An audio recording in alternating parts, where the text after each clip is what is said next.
Muito bom dia, senhoras e senhores deputados. Prosseguimos hoje mais audições, esta longa maratona de audições na especialidade relativamente à proposta de lei de Orçamento de Estado para 2020. Hoje temos uma audição com a Associação Nacional de Municípios Portugueses, quem quero saudar, representada pelo seu Presidente, o Sr. Presidente Manuel Machado, com os meus cumprimentos, os vice-presidentes, no meu caso, Presidente, porque é o Presidente da minha autarquia, Engenheiro José Ribal Esteves, minha querida amiga Isilda Gomes, Secretário-Geral Rui Solheiro, o Secretário-Geral Adjunto Fernando Cruz e a doutora Joana Ferreira, técnica da Associação Nacional de Municípios Portugueses. Esta reunião decorre na Comissão de Orçamento e Finanças, conjuntamente com a Comissão de Administração Pública, Modernização Administrativa, Descentralização e Poder Local, cujas senhoras e senhores deputados quero igualmente saudar, muito particularmente o Sr. Presidente, o Sr. Deputado Fernando Ruas. Cumpre-me explicitar os termos em que a mesma decorrerá. À Associação Nacional de Municípios, representado pelo Sr. Presidente, estão reservados 10 minutos, ou até 10 minutos, para uma sucinta apresentação daquilo que, aliás, já foi disponibilizado a todas as senhoras e senhores deputados, que é o parecer da Associação Nacional de Municípios relativamente à proposta de lei. Após essa apresentação, iniciar-se-á o conjunto de questões a colocar, e decorrerá em duas rondas. A primeira de 5 minutos, em que os inquiridos responderão individualmente aos grupos parlamentares ou ao deputado único representante, se entretanto chegar, no mesmo tempo disponibilizado para os grupos, após o que uma segunda e última ronda, em que será de 3 minutos a cada grupo parlamentar, podendo eventualmente ainda juntar-se os deputados que se inscrevam, dispõem de 3 minutos para tal, sendo que depois a Associação Nacional de Municípios disporá do somatório dos tempos gastos com as perguntas.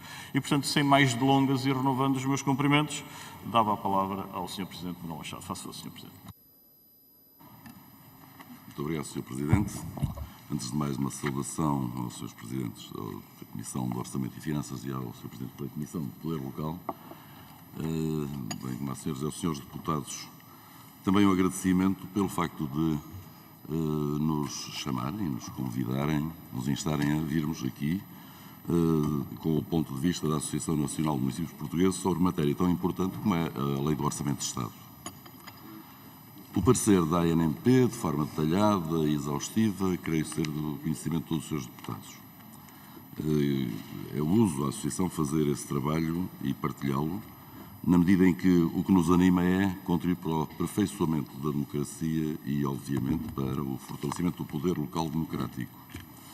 O parecer da ANMP é desenvolvido em 3 pontos, um deles que para nós é crucial, que é a questão da Lei das Finanças Locais e seu cumprimento. Abordamos pontos que nos parecem constituir omissões que poderiam ser resolvidas e destacamos as alterações positivas no projeto de lei do Orçamento de Estado para 2020. Das alterações positivas, eu destaco a flexibilização da integração do saldo de gerência, que é adotado como na proposta do Governo e é muito positivo, permite acelerar os investimentos e a dinâmica da atividade das autarquias locais. A alteração sobre o IMI dos centros históricos, a questão do cumprimento do acordo no Supremo Tribunal Administrativo relativamente aos parques eólicos e às suas implicações, do ponto de vista mesmo tributário. É positivo o faziamento das retenções e a devolução de impostos municipais. Consideramos muito positivo também o aperfeiçoamento, através da dispensa da consulta a 3 instituições autorizadas por lei para conceder crédito. Consideramos positiva a alteração preconizada no artigo 97, 200 e 262 da fiscalização prévia do Tribunal de Contas. As questões sobre a derrama, as questões que são melhoradas sobre os prazos máximos dos empréstimos, a alteração no artigo 78 da Lei dos Compromissos e Pagamentos em Atraso, o SNCAP, que apesar de, na aplicação prática, enfim, o caminho faz-se caminhando, mas é um passo importante para a racionalização da administração pública em geral e das autarquias também, apesar de aqui haver dificuldades de aplicação prática, que acompanhamos às vezes com preocupação, e trazemos também propostas, sugestões, formulações sobre aquilo que em concreto entendemos como importante poder-se alcançar para aumentar a eficácia do poder local democrático para servir as populações. Destacarei 2 pontos que nos parecem de enorme relevância, sem prejuízo dos demais. E os 2 pontos, começando logo pelo primeiro. A quando da discussão, análise e produção da Lei das Finanças Locais revista, foi assumido um entendimento e um compromisso na prática, durante o processo de produção legislativa, que a Lei das Finanças Locais passaria a ser cumprida. 2018 é a lei. E a passar a ser cumprida é cumprida. E, portanto, a conta certa é cumprir a Lei das Finanças Locais. Apesar das melhorias que o projeto de lei traz relativamente às autarquias locais, este ponto é crucial. A Lei das Finanças Locais só não é cumprida no projeto de orçamento no valor de 35 milhões de euros. O que não é relevante do ponto de vista da despesa pública, mas é uma questão de princípio, porque isto foi acordado num processo de revisão da Lei das Finanças Locais, que, não sendo perfeito, foi um avanço muito importante, graças também à intervenção do Sr. Ministro ao tempo, Eduardo Cabrita, e isto é pena se não pudesse ser resolvido, porque eu teria todo o gosto, e já o dissemos em sede própria, ao Governo e, noutras circunstâncias, a outros responsáveis políticos, que eu teria o maior gosto em poder declarar que, pela primeira vez em Portugal, a Lei das Finanças Locais é cumprida, porque da última vez em que alegadamente foi cumprida, ela só foi cumprida porque foi suspensa na semana anterior. Portanto, não existia, não podia ser cumprida nem incumprida. É a primeira oportunidade em que isto acontece. E o valor poderia dizer-se irrisório, não uma birra da Associação Nacional de Municípios Portugueses, é uma questão de princípio, porque foi assim que foi contratualizado e convencionado politicamente no âmbito do processo de revisão da Lei das Finanças Locais. Um outro ponto que não implica despesa pública é a responsabilidade da autonomia do poder local, é o que refere aos bloqueios desnecessários previstos no artigo 55 aos contratos de aquisição de serviços. Existem necessidades diferentes, existem capacidades de ação diferente de município para município, como é natural. Mas as necessidades podem levar a determinados trabalhos que se tenha de recorrer à contratação de serviços especializados que as autarquias não têm por si próprias, e esta limitação é uma intrusão desnecessária sobre a Lei das Finanças, ou melhor, sobre a autonomia do poder local. E a Lei do Orçamento do Estado seria aperfeiçoada se prescindisse deste quesito restritivo que nada adianta e que evita subterfúgios para depois resolver os problemas que as autarquias querem resolver nas suas comunidades. Muito obrigado, Sr. Presidente. Muito obrigado, Sr. Presidente, não apenas pelos esclarecimentos, mas também pela concisão, que hoje, o dia com 3 audições, de facto, apreciamos particularmente. Cumpre iniciar então esta ronda, começará pelo Partido Social Democrata, o Sr. Deputado Jorge Paulo Oliveira, a quem concedo até 5 minutos. Faça favor, Sr. Deputado. Muito obrigado, Srs. Presidentes das Comissões Parlamentares. Cumprimento, em nome do Partido Social Democrata, o Dr. Manuel Machado, na sua pessoa, todos os mais membros da Associação Nacional de Municípios Portugueses. Sr. Presidente, o Orçamento de Estado para 2020 falha com o poder local, falha com os autarcas, falha onde não podia falhar e falha onde não era suposto falhar. Falha desde logo no cumprimento da nova Lei das Finanças Locais. Não é aceitável que uma lei negociada e aprovada neste Parlamento em 2018, trabalhada intensamente com os autarcas e que se assumiu como um dos alicerces da descentralização, tenha começado exatamente este processo não cumprindo a base financeira de partida. O Governo não cumpriu a nova Lei das Finanças Locais no Orçamento do Estado para 2019 e volta a incumpri-la nesta proposta de Orçamento do Estado para 2020. No cálculo das respectivas transferências financeiras, faltam 35 milhões de euros para os municípios, 5,2 milhões de euros para as freguesias e 112 mil euros para as entidades intermunicipais. E tudo isto acontece num governo que se diz de contas certas e num orçamento do Estado pomposamente adjetivado do orçamento do excedente. Isto é simplesmente inaceitável. Ou, socorrendo das expressões extraídas do vosso parecer, isto é escandaloso, isto é absurdo, isto é inadmissível. Em segundo lugar, esta proposta do Orçamento de Estado para 2020 volta a falhar na descentralização de competências que o Governo sempre considerou a pedra angular da reforma do Estado. Recorde-se que foi o próprio Governo quem ditou a data de 15 de setembro de 2018 para que os municípios se pronunciassem sobre as competências a receber em 2019, circunstância que pressupunha a prévia aprovação de todos os 23 diplomas sectoriais. Estamos em janeiro de 2020 e a 11 meses da imposição da universalização da transferência de competências, há 2 decretos-leis que estão ainda nas mãos do Governo. O Decreto-Lei da Ação Social, que o Governo estar a consensualizar com a Associação Nacional de Municípios Portugueses quanto à concessão e aplicação de portarias, o que aproveitamos para perguntar pelo seu ponto de situação. E o Decreto-Lei de Proteção e Saúde Animal, que foi revogado em devido tempo pelo Parlamento, mas que o Governo diz estar a ultimar com a Associação Nacional de Municípios Portugueses uma nova proposta, circunstância que igualmente aproveitamos para vos pedir que nos façam o respectivo ponto de situação. Senhor Presidente, nesta manta de retalhos em que se transformou o processo de descentralização de competências, com prazos para todos os gostos e feitios, com atrasos sistemáticos, com incumprimentos vários e onde falta informação essencial, não nos surpreende que várias autarquias de diferentes quadrantes políticos hajam subscrito a denominada Declaração do Rivoli, pugnando pela suspensão do prazo de 1 de janeiro de 2021, data a partir da qual as autarquias são obrigadas a receberem a totalidade das competências.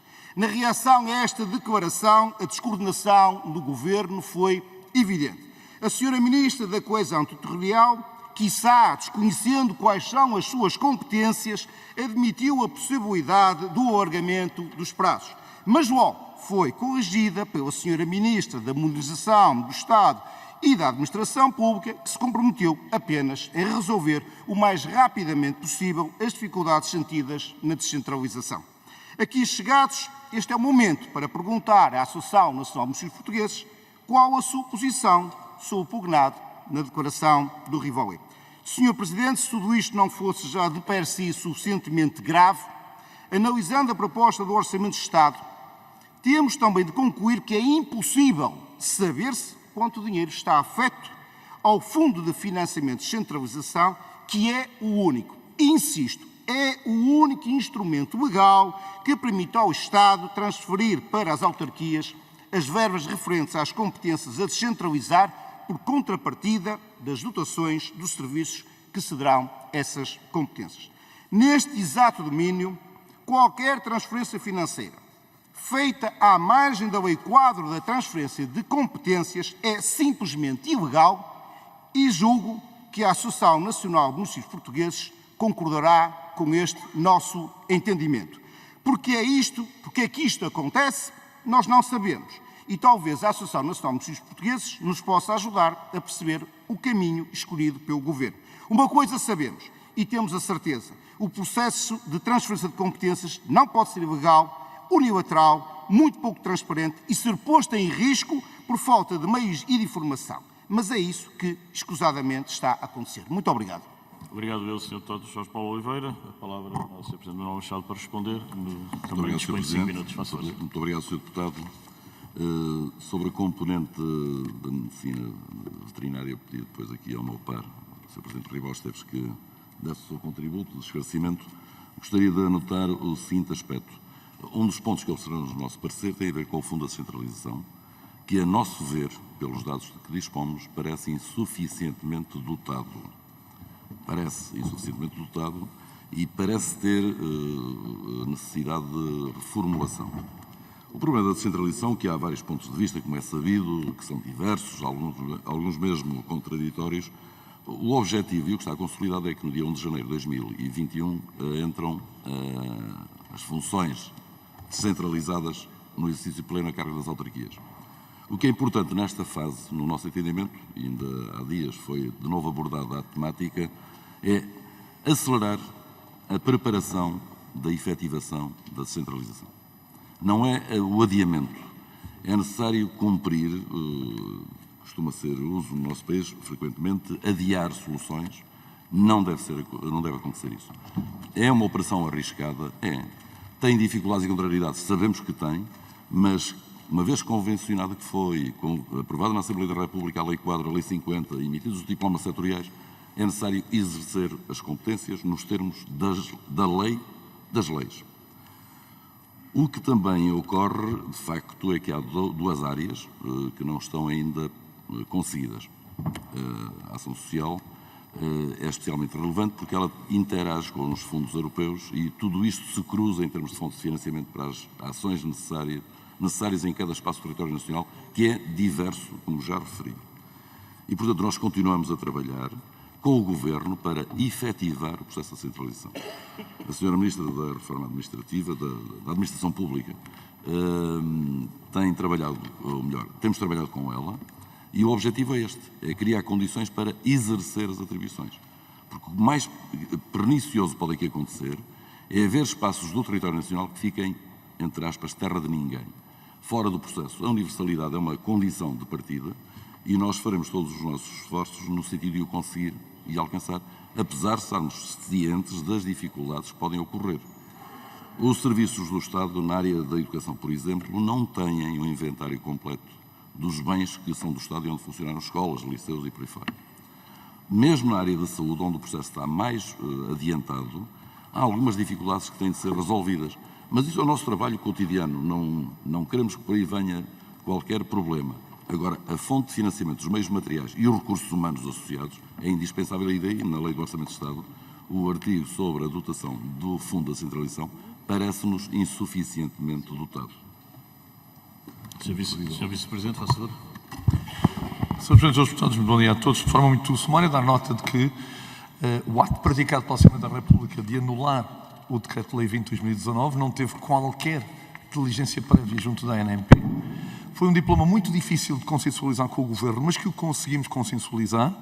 Achamos inacreditável o que aconteceu, a verdade é que aconteceu. No quadro deste início de legislatura, esperamos obviamente que o Governo retome a matéria. Por nós, demos como positivo o diploma que, repito, consensualizámos e que o Governo aprovou e que foi publicado, e achamos inacreditável a decisão da Assembleia da República, ainda por cima motivada como foi motivada, não faz qualquer sentido. Aguardamos para ver qual é o desenvolvimento. Até a este momento, estamos no início do processo, não houve ainda nenhum desenvolvimento relevante. Muito obrigado.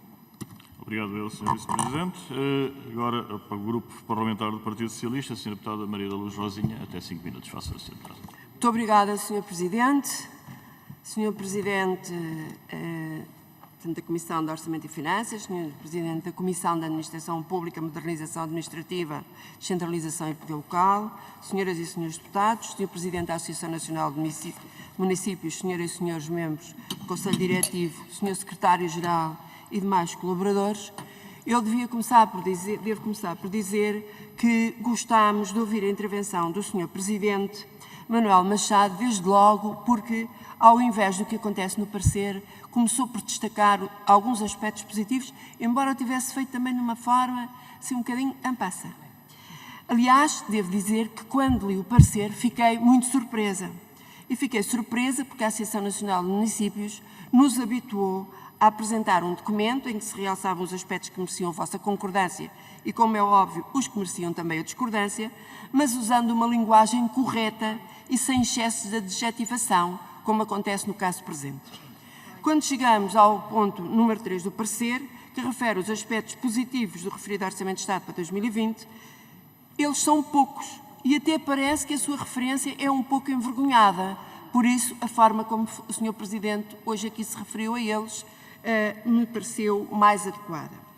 Permitam-me então, Sr. Presidente e restantes elementos que o acompanham, e porque considero que uma vez autarca é sempre autarca e eu assim me sinto, e penso que o mesmo acontece com o Sr. Presidente da 13ª Comissão, que apesar de reconhecer razão em algumas questões que levantam, de chamar a atenção para alguns aspectos que achamos que vale a pena evidenciar e que por vezes nos escapam e, portanto, eu vou passar a evidenciá-los.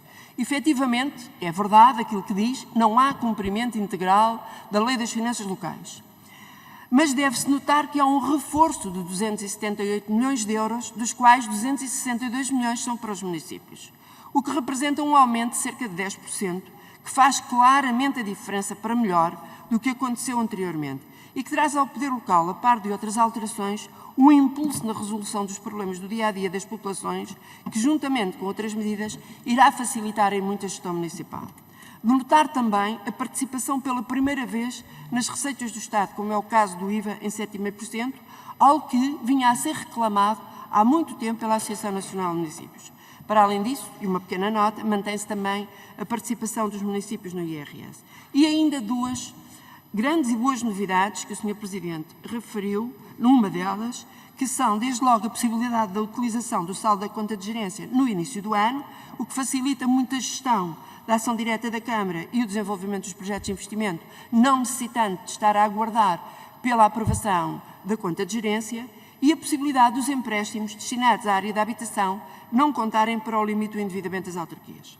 Nunca um governo demonstrou tanta preocupação em respeitar a autonomia do poder local e reforçá-la, já que sabemos que esse reforço da autonomia resulta em muito daquilo que é a sua capacidade financeira, contribuindo dessa forma para que os municípios possam assumir cada vez mais um papel determinante na consolidação da democracia e na resolução dos problemas dos cidadãos. O atual Orçamento de Estado sobre o qual nos debruçamos espelha bem a opção política do reforço da autonomia do poder local. No que se refere aos aspectos negativos que os há, alguns deles transferem-se de um ano para o outro, diria até sem necessidade, já que nem todos têm expressão financeira, mas que são determinantes para melhorar o funcionamento, como é o caso do acesso dos municípios aos dados da autoridade tributária. Quando se fala tanto de transparência e inovação digital, não se percebe que tal aconteça. Tem razão a Associação Nacional de Municípios para continuar a chamar a atenção deste e de outros aspectos. Também a questão do regime excepcional das redes de faixas de gestão de combustível deverá ser revista, já que se trata de uma responsabilidade transversal que acarreta penalizações severas para os municípios.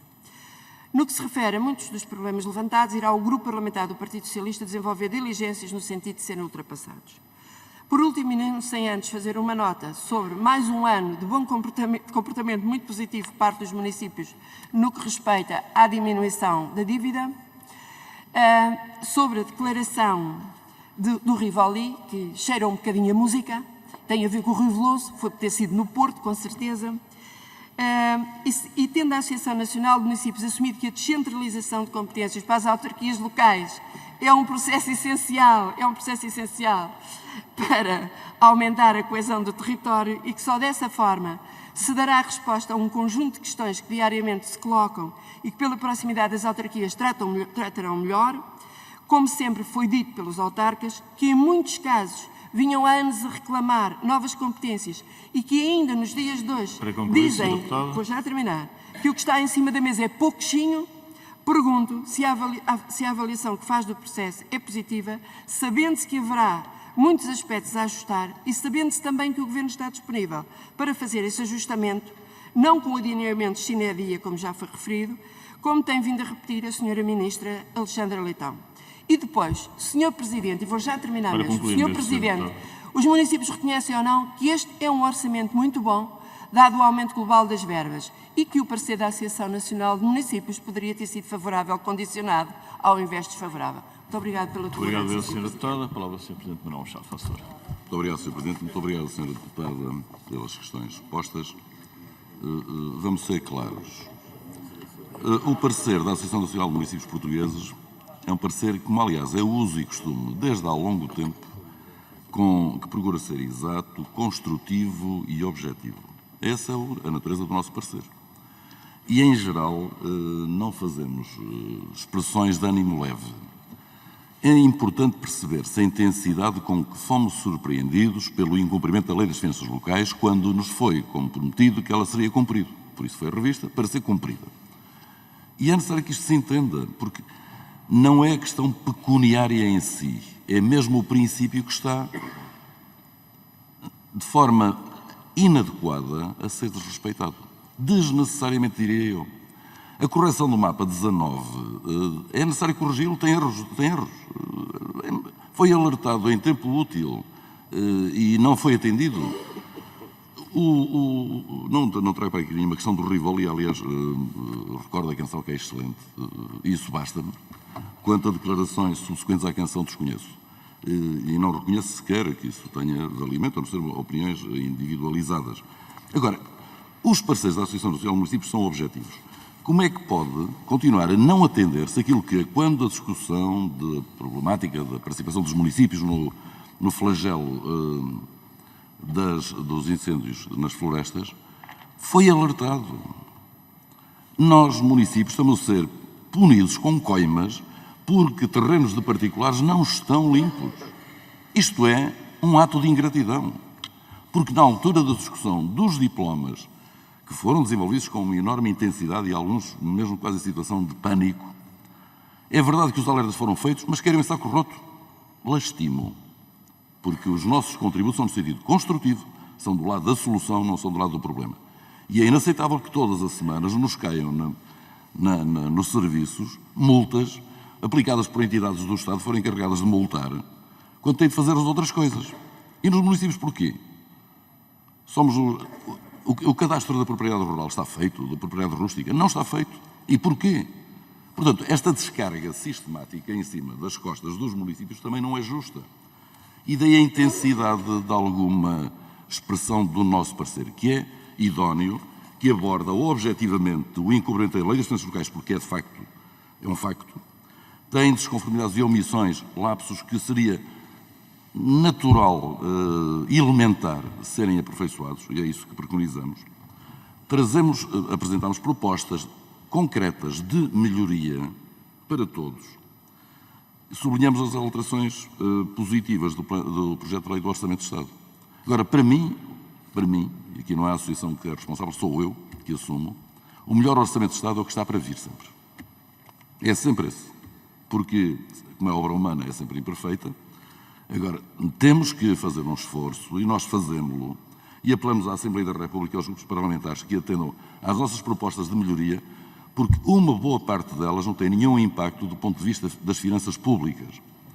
Respeitem a autonomia, respeite-se a autonomia que foi consagrada pela Constituição e pelas leis do poder local democrático.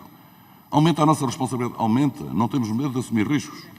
Agora, também não nos inibimos de podermos apreciar aquilo que nos chega, sobretudo quando decorre de um processo anterior que foi negociado, foi sofrido, a revisão da Lei das Finanças Locais foi um processo sofrido e convencionámos construtivamente que era um passo importante com esta referência natural. É para cumprir. Porque se não é para cumprir, então é uma lei inútil. Muito obrigado, Sr. Obrigado, Sr. Presidente. A palavra agora ao Grupo Parlamentar do Bloco de Esquerda, o Sr. Deputado José Maria Cardoso. Faça favor. Muito obrigado, Sr. Presidente. Sr. Presidente da Associação Nacional de Municípios, cumprimento da sua pessoa, todos os presentes na mesa, nomeadamente o Sr. Presidente da Comissão.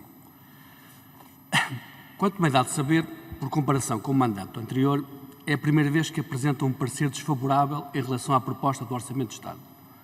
Bastantes mais pontos negativos, o dobro, do que pontos positivos. Para além disso, são muitas vezes cáusticos nas críticas apresentadas, utilizando palavras com sentido político, depreciativo e afrontoso. Absurdo, inaceitável, escandaloso, arbitrário, inadmissível, expressam desagrado profundo. Dizer-se que há um evidente incumprimento à lei das finanças locais, mesmo por uma questão de princípios, como ainda agora referiu, é politicamente gravoso. Não temos nada contra estas críticas, até porque perfilhamos muitas delas e expressámos-las de forma semelhante. É verdade que há um corte absurdo, inaceitável, dos 35 milhões do Fundo Social Municipal, uma norma tão recente a ser objeto de corte de uma forma tão arbitrária. É evidente que não faz qualquer sentido haver menos dinheiro para qualquer município que seja, neste caso, segundo aquilo que nos é apresentado, 7 municípios, e a disparidade de aumentos superiores a 10%, nomeadamente para 10 municípios, como é apresentado. Com que razão e com que critérios isto assim acontece? Mais uma vez, porventura, estamos a contribuir para o aumento das assimetrias e o abandono do interior, assim como o não cumprimento da entrega dos 7,5% do IVA que, com os fatores de distorção que lhes são introduzidos, em função da população, prejudica os municípios de menor dimensão. Esquecemos sempre que temos cerca de 75% dos municípios do nosso país com uma população inferior a 30 mil residentes. Mesmo sobre o processo dito de descentralização, que o Bloco de Esquerda sempre foi e é muito crítico, e que não é mais do que um processo de municipalização, numa espécie de delegação de competências com o risco de externalização de serviços públicos, porque uma boa parte dos municípios não tem escala populacional nem meios técnicos capazes de assegurar muitas destas competências, nós também alinhamos na consideração da opacidade sobre o fundo de financiamento desta descentralização. Mas a Associação Nacional de Municípios Portugueses já sabia que não tinham qualquer conhecimento do pacote financeiro que teria de acompanhar a atribuição dessas competências. Mas aqui também tenho que ser crítico em relação aos municípios e à Associação. Foram demasiado submissos ao determinado, tanto quanto em relação à atrapalhada da publicação dos diplomas setoriais publicados a conta-gotas e fora de tempo, como somente vos atribuem encargos sem quaisquer contrapartidas financeiras, nem à estratégia de procedimento. Como em relação à chantagem e à pressão pela obrigatoriedade da aceitação.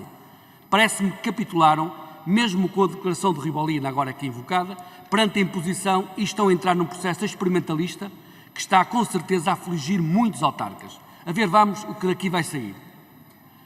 Para terminar, queria focar alguns aspectos concretos e colocar algumas perguntas objetivas.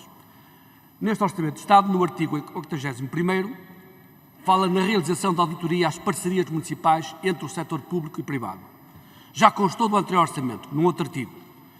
O que se pergunta é se a Associação Nacional de Municípios Portugueses tem conhecimento de algumas destas auditorias.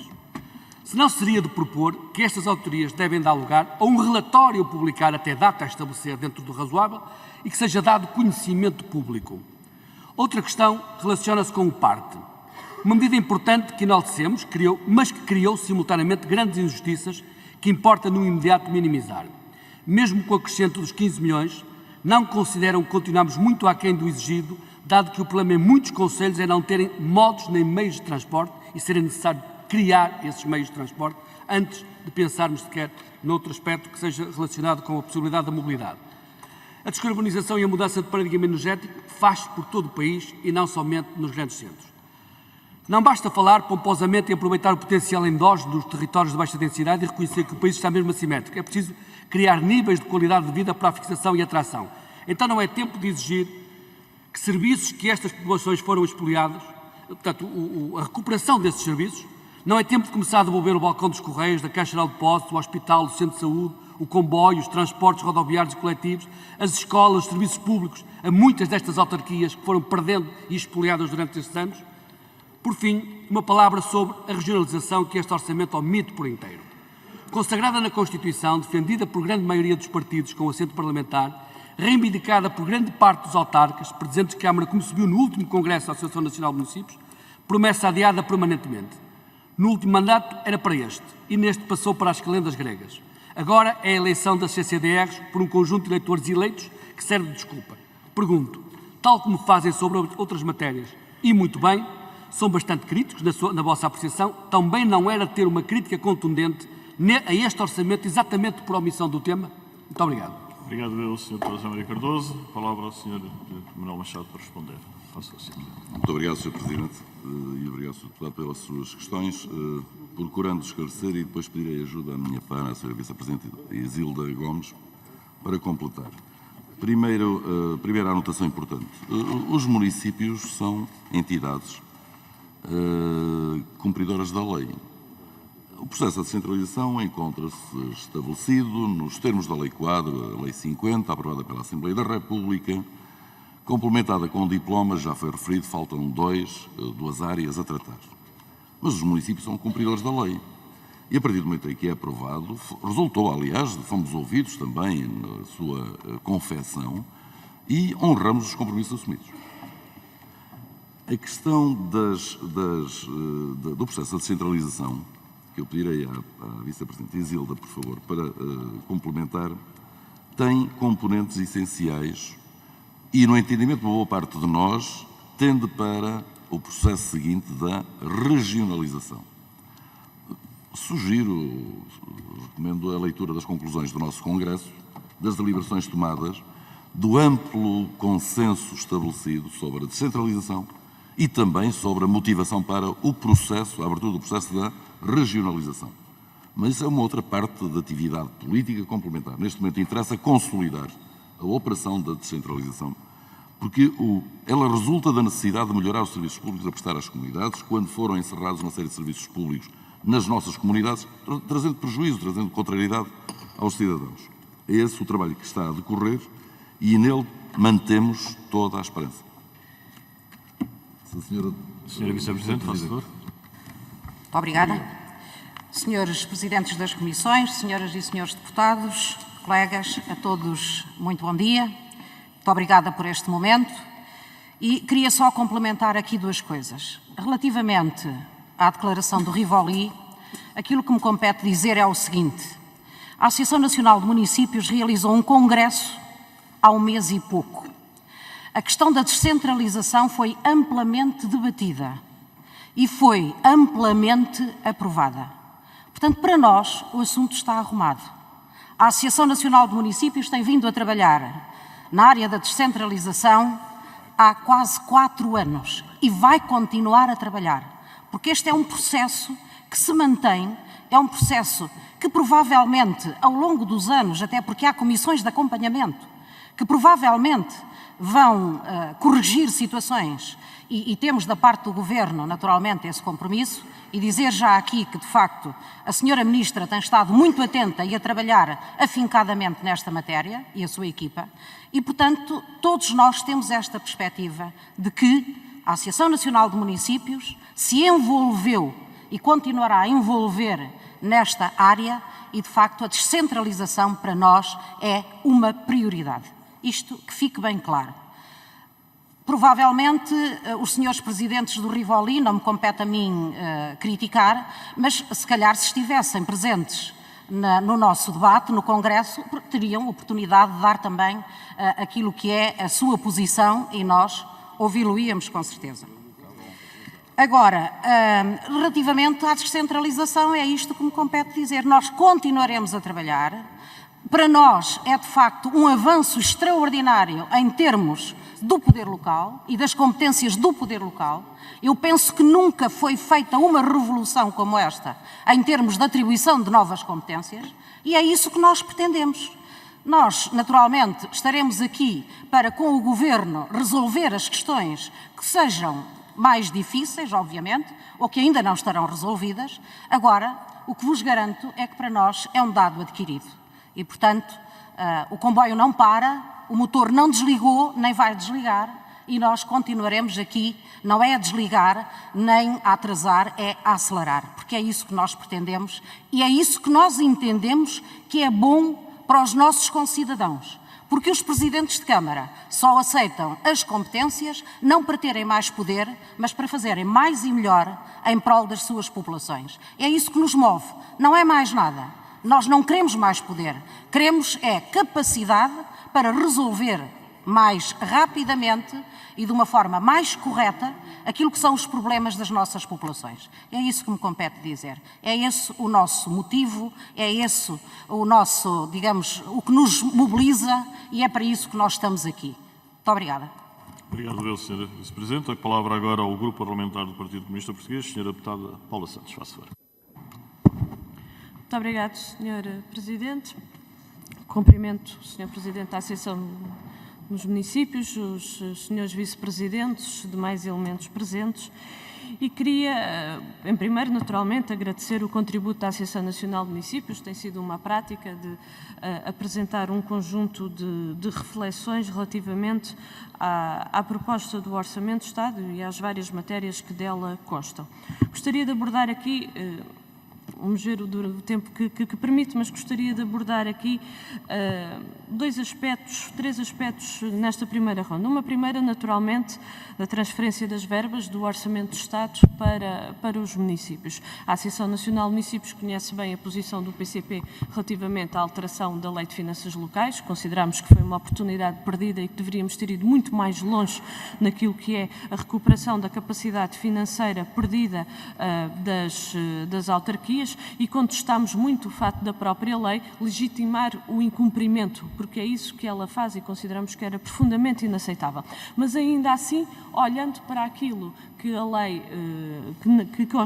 que consta da lei, identificamos que o objetivo plasmado de recuperar financeiramente as autarquias, os tais mínimos de 25% ao longo do ano, verificamos que isso fica muito longe, de facto, do objetivo relativamente a esta matéria e que, efetivamente, aqueles que deviam de ser os meios transferidos para as autarquias deviam de ser, de facto, reforçados. Adianto já, porque o PCP apresentou já um conjunto de propostas de alteração no âmbito das autarquias, entregamos ontem, teremos naturalmente a oportunidade depois para fazer chegar à própria Associação Nacional de Municípios para conhecimento, mas aquilo que nós propomos é que as transferências do Fundo de Equilíbrio Financeiro, que se possa olhar para esta recuperação dividindo por 3 anos. E dividindo por 3 anos, 2019 e 2020, deveria-se já ter sido transferido 66%, qualquer coisa.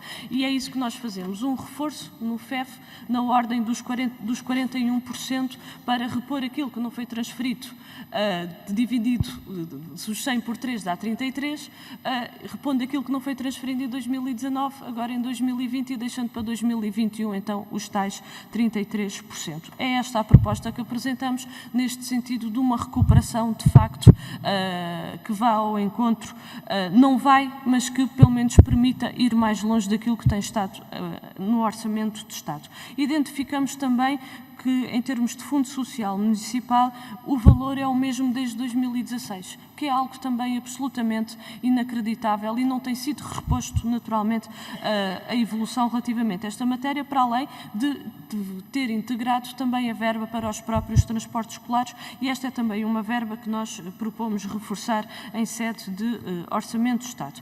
Sobre a descentralização e o Fundo para a Descentralização. Em bom rigor, continuamos sem saber no concreto o que é o Fundo da Descentralização, como é que vai funcionar o Fundo de Descentralização, quais é que são os critérios de distribuição deste Fundo de Descentralização. Continua a haver zero relativamente a esta matéria. E mais do que isso, a Lei das Finanças Locais, mais uma vez naturalmente incumprida, determina muito claramente, e é uma proposta do Governo que foi aprovada pelo PS e pelo PSD, que determina claramente que os montantes a transferir devem ser incluídos em mapa anexo ao Orçamento de Estado. Não vemos esse mapa anexo. A única coisa que existe é uma frase no relatório a dizer que serão transferidos mais de 300 milhões de euros, mas ninguém faz ideia como é que é essa distribuição, porque não consta do Orçamento de Estado.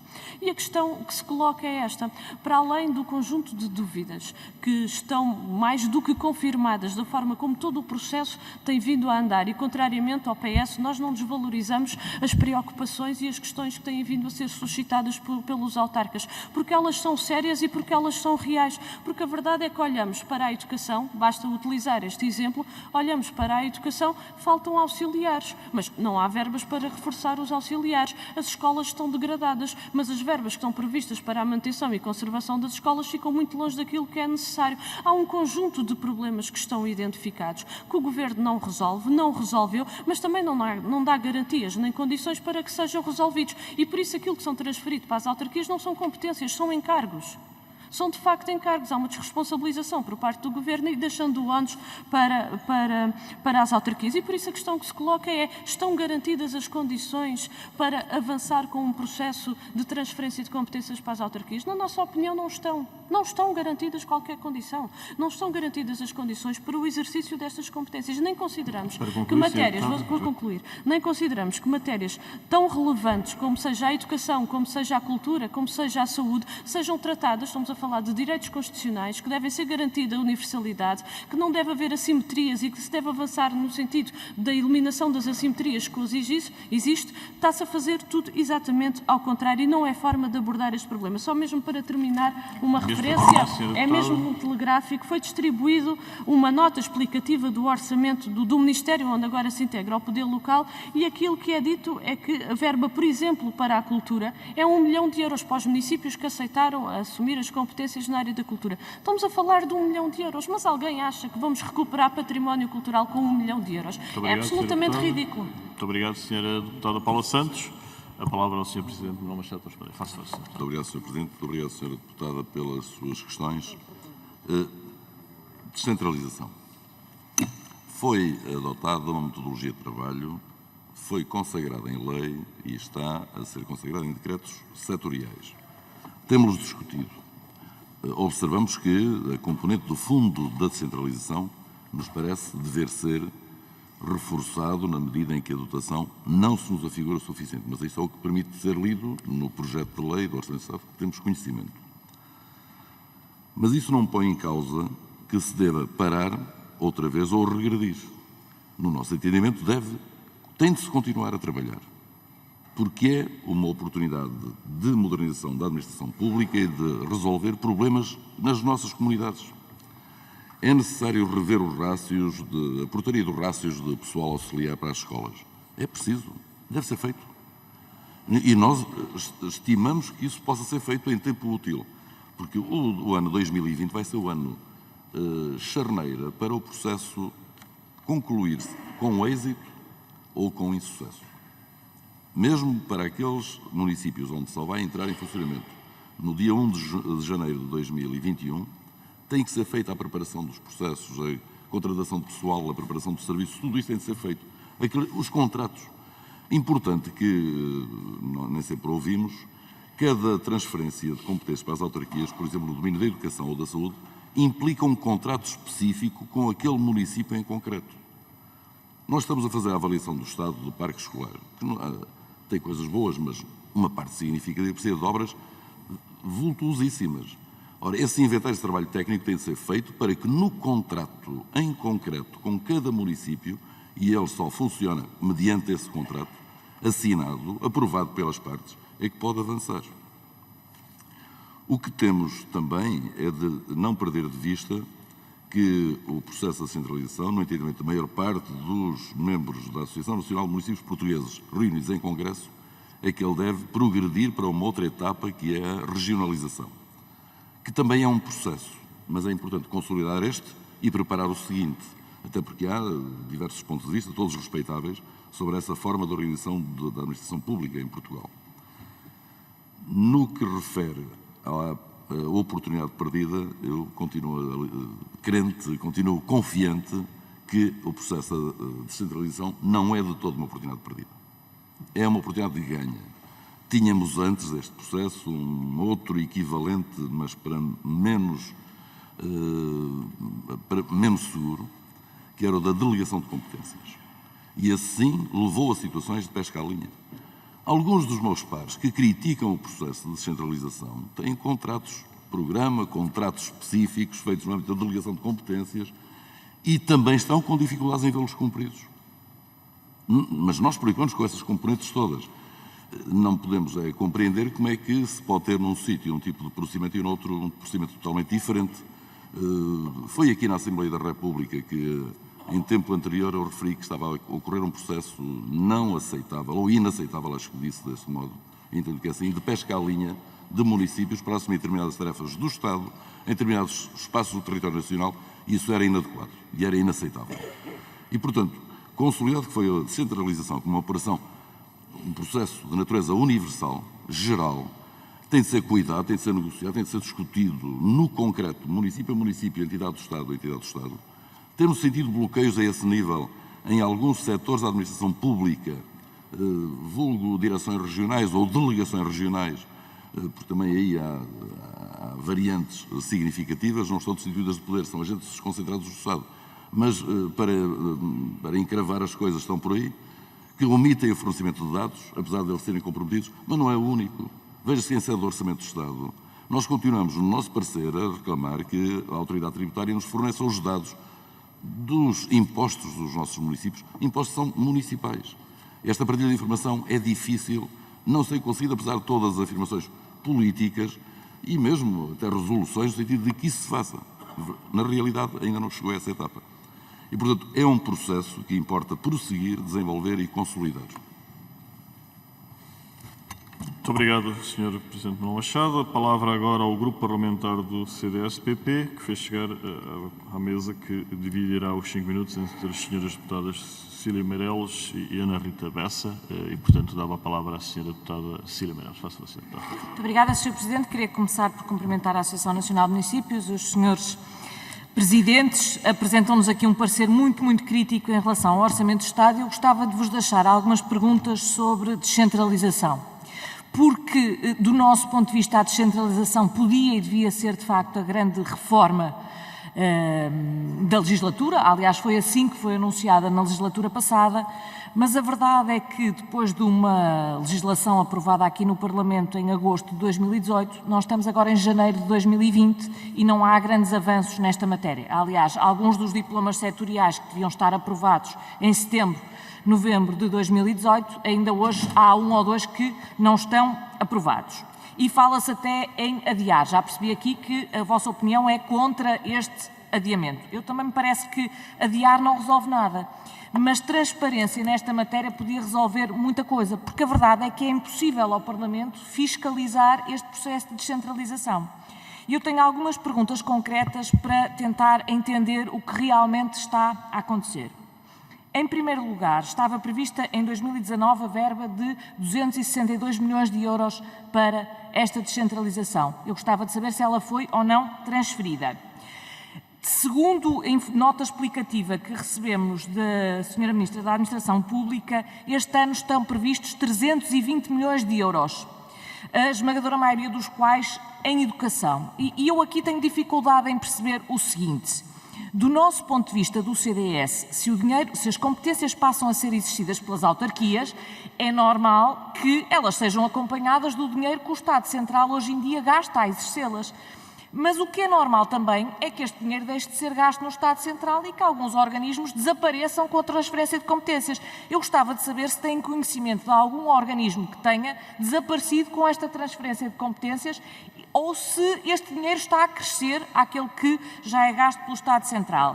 E atendendo ao que se está a falar de uma grande reforma, eu pergunto também, pelas minhas contas, isto é cerca de 0,6% da despesa do Estado.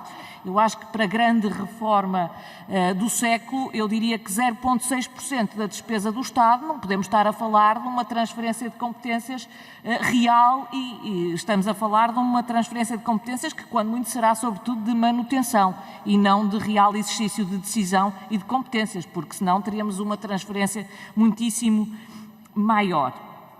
E depois gostava de saber também o seguinte, e terminava assim: se nos podem dizer, e se há algum mapa, de como estão a ser transferidas estas verbas e estas competências município a município e área a área, porque sem o Parlamento poder fiscalizar isto, eu acho que não estamos aqui a fazer nada senão a ter uma conversa que é meramente retórica, porque sem percebermos o que está a acontecer é impossível fazermos uma avaliação. Obrigada. Sra. Deputada Ana Rita Bessa. Muito obrigada, Sr. Presidente. Reitero os cumprimentos à Associação Nacional de Municípios. Gostava de me fixar num ponto que a Associação considera positivo no Orçamento de Estado, que é a revogação da isenção do IMI sobre os prédios classificados, em centros históricos ou não, e detidos por privados. Sabemos que é sabido que durante anos a autoridade tributária não respeitou a lei do Estatuto dos Benefícios Fiscais, o artigo 44, e que só em 2018, com uma sentença do Supremo Tribunal Administrativo, em que a autoridade tributária foi condenada, passou a ser assumida a prática da isenção por parte do Estado. Relembro também que os proprietários destes imóveis garantem a preservação do património, estando onerados por uma série de obrigações, e é exatamente por isso que são compensados em sede de IMI. E, portanto, estranhamos que é agora que a legalidade aparentemente foi reposta e a situação foi estabelecida e que o Estado até tem assumidas com organizações internacionais, desde logo a Unesco, uma série de responsabilidades, que se demita e passe para as autarquias esta questão. E, portanto, algumas perguntas concretas sobre esta matéria. A primeira delas: neste acordo que foi estabelecido entre o Estado e as autarquias de revogar a isenção e passar para as autarquias a decisão de criar um regulamento que determine autarquia a autarquia como é que vai ser aplicado ou não essa isenção, se as entidades ligadas à cultura foram ouvidas neste processo ou se passou apenas entre entidades do Estado. Segunda questão: É ou não verdade que a lei consagra que o Estado deve reembolsar os municípios pela perda de receita que têm em virtude da atribuição dos benefícios fiscais? Ou seja, do ponto de vista prático, os municípios não têm qualquer perda de receita com esta situação. E, finalmente, se é também verdade que todos os municípios estão de acordo e se veem representados nesta decisão, porque a sensação que nós temos, até de reuniões que temos mantido, é que nem todos os municípios concordam com esta decisão, desde logo o município de Évora, que é bastante crítico desta decisão. Muito obrigada. Obrigado, senhoras deputadas. Palavra ao senhor Presidente Manuel Machado para responder. Muito obrigado, Sr. Presidente. Muito obrigado, senhoras deputadas. Eu pediria que uma parte do tempo fosse concedido ao meu par, o Presidente Rival Esteves. Sim, senhor. Indo nesta componente do IMI e da compensação de impostos. A regra geral, e desde há muitos anos, regra geral consignada na lei, é que as isenções fiscais de tributos ou de impostos que são receita municipal, se o Governo, se o Estado os isenta, tem que ressarcir as autarquias respectivas desse valor. Esse é um princípio geral consagrado. Não creio que seja praticado. E dei as nossas observações a alguns dos aspectos que aqui estão no nosso parecer, não apenas na questão do IMI e do Centro Histórico, mas também nas outras isenções fiscais que são concedidas pelo Estado. Mas a componente ainda da descentralização interessava esclarecer que no processo de centralização estão envolvidas as transações de 1.186 prédios imóveis na área da educação, 398 imóveis na área da saúde, 77 da cultura. O número de trabalhadores envolvidos, e não entra aqui em conta os rácios que estamos a defender que sejam revistos para o pessoal auxiliar. Estamos a falar de 45 mil pessoas da área da educação, 1.600 pessoas da área da saúde e 51 da área da cultura. Sobre a área da cultura, tem uma característica muito específica, é que só determinados dos patrimónios foram convencionados. Aliás, uma parte deles já havia contratos ou protocolos de cedência ou de gestão com as respectivas autarquias municipais e, portanto, não é significativo o impacto. E há também receitas que advêm da gestão desses equipamentos culturais. O que nos preocupa são as áreas da saúde e da educação, que têm de ser aperfeiçoadas, e a área social, que tem de ser desenvolvida, mas que até agora não foi. Se me permite. Sr. Vice-Presidente Rival Esteves, faça. Três aspectos que eu gostava de referenciar ao que eu disse. Primeiro, nós estamos na fase da operacionalização, como é evidente, e é público que o Governo também reconhece que é preciso fazer um esforço, porque em relação a operacionalizar está feito muito pouco. E pronto, sabemos, é público, a Sra. Ministra Alexandra Leitão anda a fazer um périplo pelo país, reunindo com todos os municípios no quadro das áreas metropolitanas e das comunidades municipais, precisamente por fazer um ponto de situação, porque sabemos que é preciso pressionar todo o leque da administração pública que está envolvido neste processo para que as coisas operacionalmente aconteçam, para que se concretize na prática. Portanto, não sabemos da existência de qualquer mapa, mas mesmo que exista qualquer mapa, ele deve ter muitas casas, mas não tem lá nada dentro. Porque a grande questão hoje é esta, temos que pressionar para operacionalizar. Obviamente que eu espero que o CDS e a Assembleia da República não pressionem o Governo para extinguir entidades nesta fase. Porque precisamos exatamente do contrário. É que as entidades que existem trabalhem muito, mais do que as 7 horas normais por dia e os 5 dias da semana, trabalhem também ao sábado e ao domingo, como nós fazemos, para que se operacionalize. Lembrando que a universalização das competências, com exceção das áreas onde não há universalidade e será por contrato, acontece em janeiro de 21. Portanto, não queremos que se extinga nada. Queremos é que toda a gente trabalhe com afinco para que as coisas aconteçam. A partir daí, e se o balanço, que é aquele que queremos, seja de sucesso, admitimos que uma outra entidade, mesmo que não extinta, poderá reduzir de forma relevante a sua dimensão a vários níveis, nomeadamente ao nível dos recursos humanos. Uma última questão é esta complementando aquilo que o Presidente Manuel Machado disse, essa da isenção do IMI, para lhe dizer o seguinte. Aquilo que nós defendemos de forma clara é que se o Estado Central decide unilateralmente que o imposto que é municipal vai ser cortada a possibilidade de o ser, tem que reembolsar o município. O que é que nós defendemos? Aquilo que está hoje na proposta de lei. É que não, quem decide é o titular do imposto.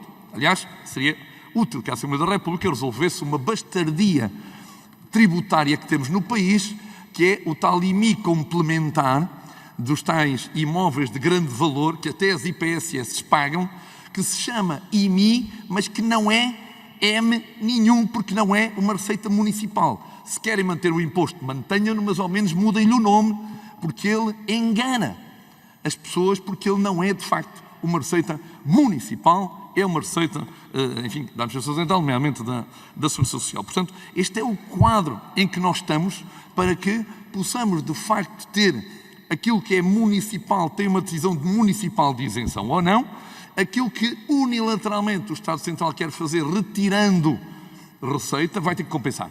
Este é o quadro. Os municípios estão todos de acordo uns com os outros em tudo.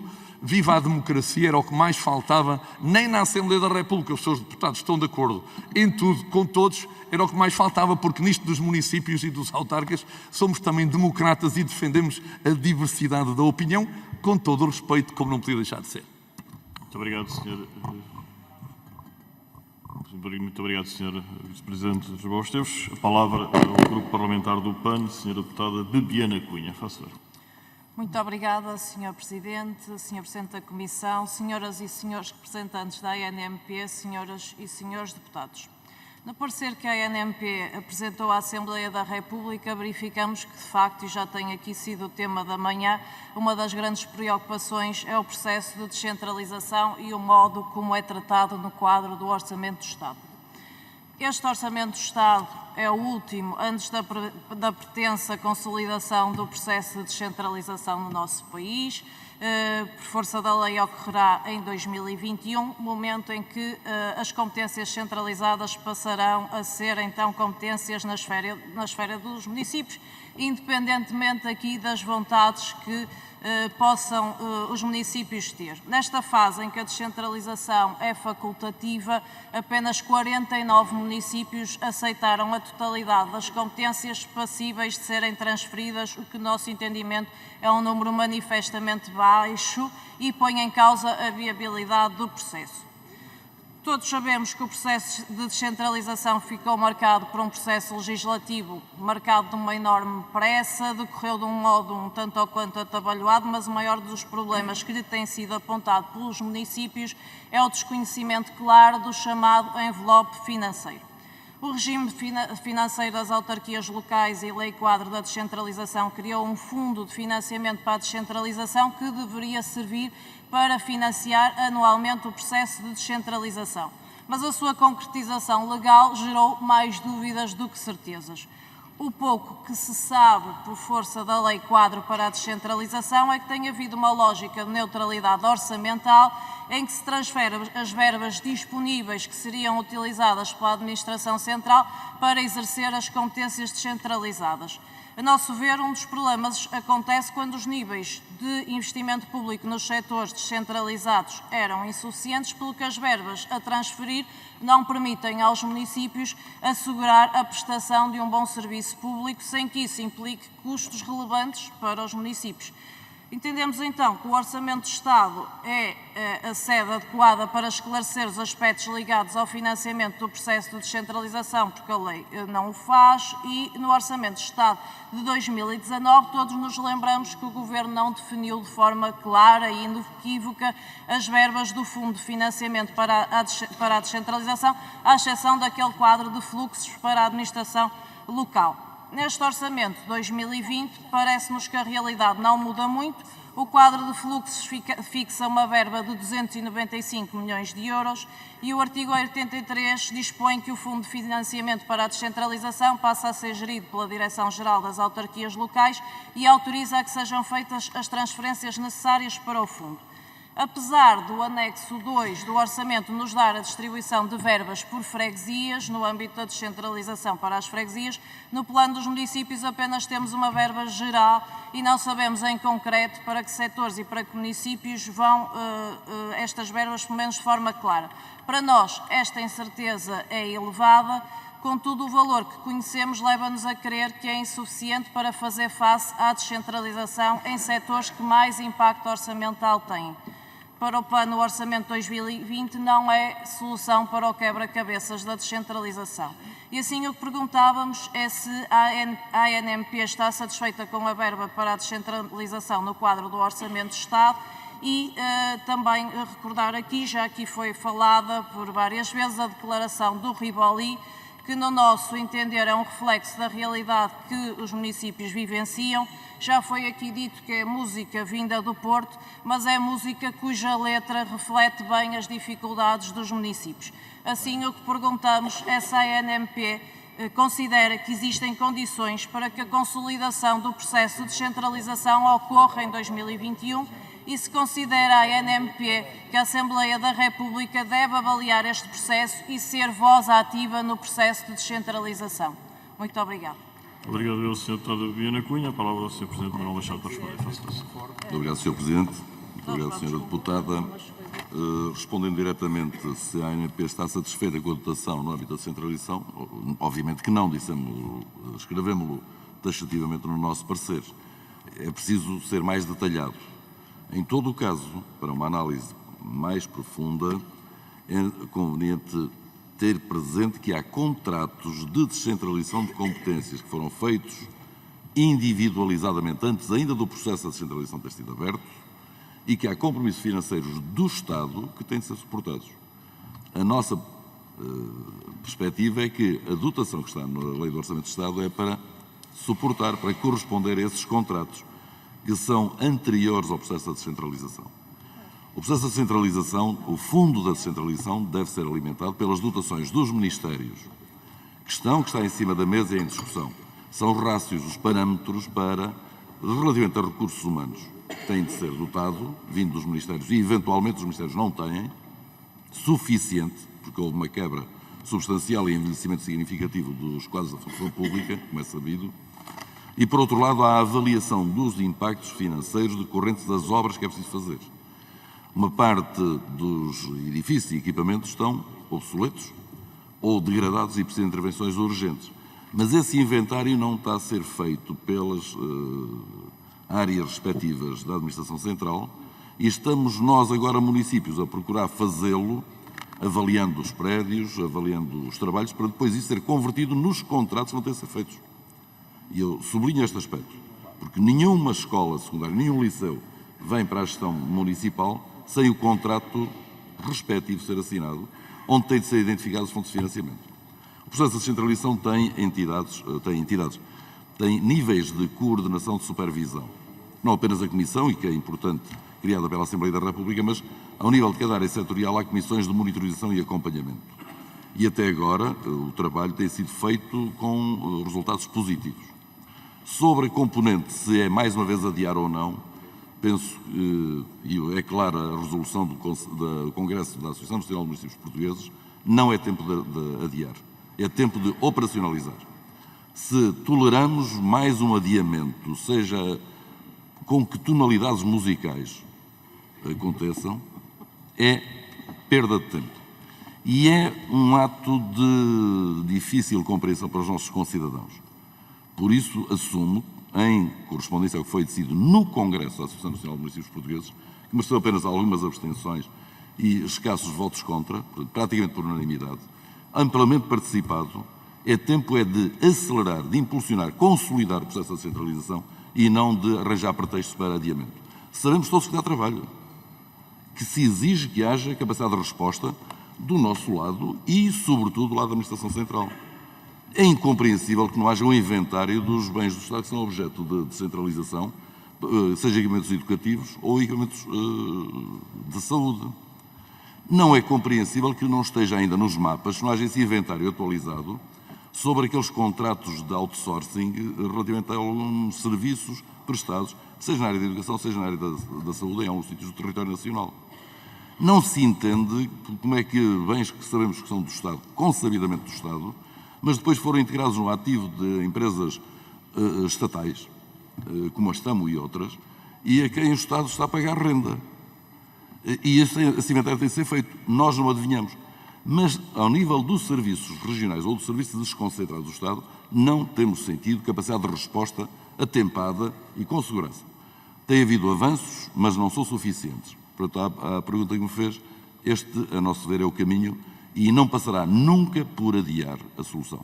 O nosso compromisso, na democracia, foi de intervir com todo o esforço para melhorar a qualidade dos serviços públicos de proximidade. Não desistimos disso, nem vemos razão para desistir e continuamos a reclamar e exigir, mesmo que alguns ilustres deputados e alguns pares possam pensar que a linguagem é excessivamente adjetivada, não temos receio disso. As questões são sérias e devem ser tratadas com clareza e com capacidade de realização impulsionada por todos. Pela nossa parte, não requeremos esforços para atingir esse objetivo, em tempo útil. Muito obrigado, Sr. Presidente. Agora inicia-se a segunda e última ronda. A palavra, diferentemente do que sucedeu na primeira, só pedi apenas ao Sr. Presidente que apontasse as questões suscitadas, na medida em que devolverei a palavra apenas no final da ronda. A palavra ao Grupo Parlamentar do Partido Social Democrata, a Sra. Deputada Carla Borges. Faça favor, Sra. Deputada, 3 minutos. Muito obrigada, Srs. Presidentes das Comissões. Reitero os cumprimentos por parte do Partido Social Democrata. Um cumprimento especial ao Dr. Manuel Machado, Presidente da Associação Nacional de Municípios, e, na sua pessoa, cumprimento os restantes membros que o acompanham. Analisando o parecer emitido pela Associação para o Orçamento de 2009, verificamos que, em diversas situações, as questões colocadas como negativas se mantêm, tendo transitado de 2019 para 2020. Ora bem, é efetivamente um orçamento de continuidade pela negativa.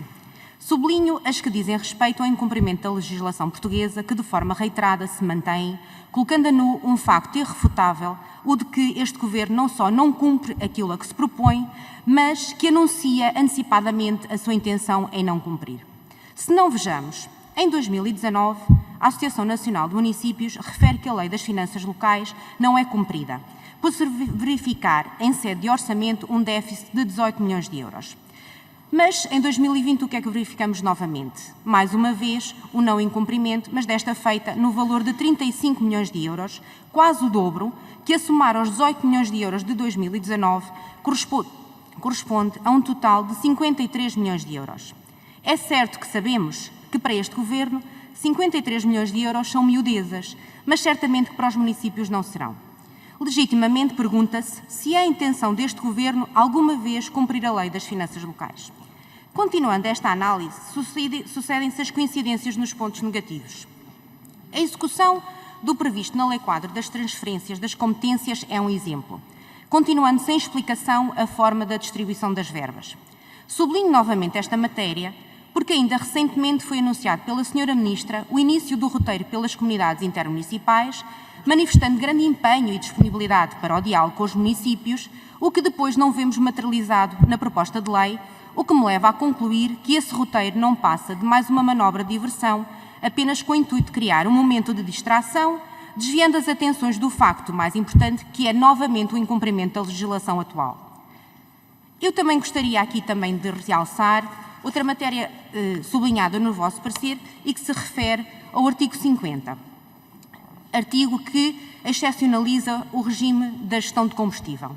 É claro que qualquer um de nós valoriza e reconhece a importância da gestão de combustíveis, mas igualmente se reconhece que sem cadastro e sem acesso aos dados da autoridade tributária torna-se muito difícil, para não dizer impossível, o cumprimento desta norma. No entanto, o que é certo é que ela se mantém no Orçamento de Estado. Considerando o exposto e sublinhando também outras medidas que para nós também parecem importantes, nomeadamente o bloqueio da aquisição de serviços, matéria que atenta contra a autonomia do poder local, gostaria de deixar a Vossas Excelências algumas perguntas. No vosso ponto de vista, quais os motivos para que, de forma reiterada, tais incumprimentos da legislação atual se continuam a verificar?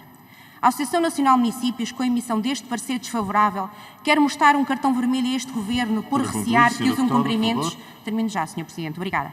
Por recear que os incumprimentos não só não se mantêm, mas que se agravam, dizendo claramente que este Governo não é confiável? Quer este Governo, com a sua teimosia em manter o artigo 50 desta proposta de lei, encerrar de forma encapuçada um lavar de mãos como Pilatos? Muito obrigada. Obrigado, Sra. Deputada. Segue-se o Grupo Parlamentar do Partido Socialista. O Sr. Deputado Raul Castro. Faça favor, Sr. Deputado. Bom dia, muito obrigado, Sr. Presidente. Queria naturalmente cumprimentar os meus ilustres ex-colegas até há bem pouco tempo, toda a comitiva da Associação Nacional de Municípios e, por isso, enfim, como autarca durante muitos anos, continuo a partilhar das dores daquilo que no dia-a-dia os autarcas vêm enfrentando. E não é por isso que não deixarei de reconhecer que o pecado que é apontado no vosso parecer, de haver uma quebra de 35 milhões face às contas que foram efetuadas pelo Governo, não é por isso que não deixarei também de reconhecer alguma justiça se houver essa capacidade de vir a ser reposta, mas não queria deixar aqui de relevar aquilo que efetivamente está também ao dispor das autarquias, que é os cálculos que foram feitos na comparação com 2019 dos valores dos diferentes itens que compõem as receitas municipais. E, no Fundo de Equilíbrio Financeiro, a proposta é de 2,152 milhões. O ano passado, no anterior, a proposta era 1,990 milhões. No Fundo Social Municipal, que é o tal pecado original que a Associação defende, que devia de ser 198 milhões, estão considerados os mesmos 163 milhões do ano anterior e, portanto, a evolução aqui é zero. O IRS, que teve em 2019 494 milhões, tem em 2020 528 milhões. O IVA, que aparece aqui pela primeira vez, face ao disposto na Lei 51 de 2018, tem 62 milhões.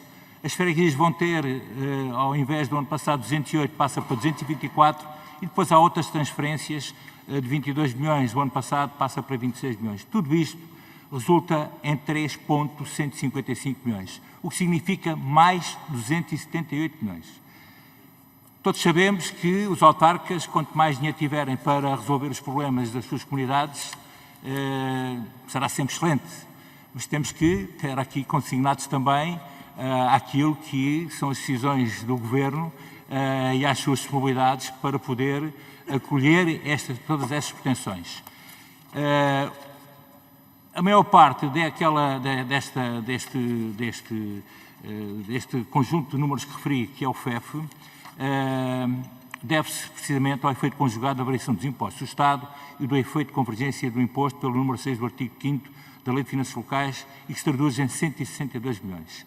Ora bem, neste conjunto total de 278 milhões a mais daquilo que serão as receitas normais que constam da Lei de Finanças Locais, parece-me sim que haveria naturalmente de dar relevância a este aspecto face aos 35 milhões que não foram contabilizados. Não estou a dizer que não haja aqui um engano nas contas que impossibilitou que estes 35 milhões pudessem vir a ser considerados.